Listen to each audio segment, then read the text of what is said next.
सावन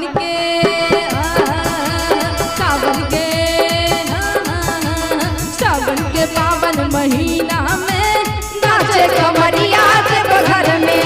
सावन के पावन महीना में नाचे कमरिया देवघर में।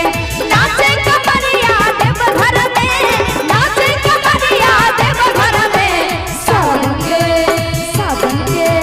सावन के पावन महीना में नाचे कमरिया देवघर में।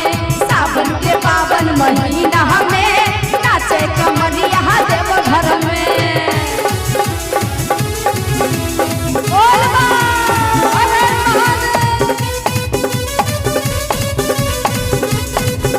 हर हर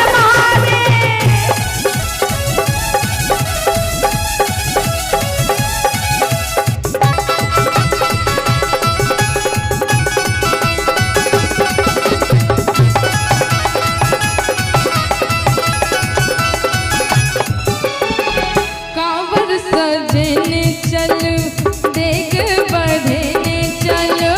कांवर सजने चलो, देख बढ़ने चलो। पहुँचेता अपना बाबा धाम, हम सब बाबा के संतान। पहुँचन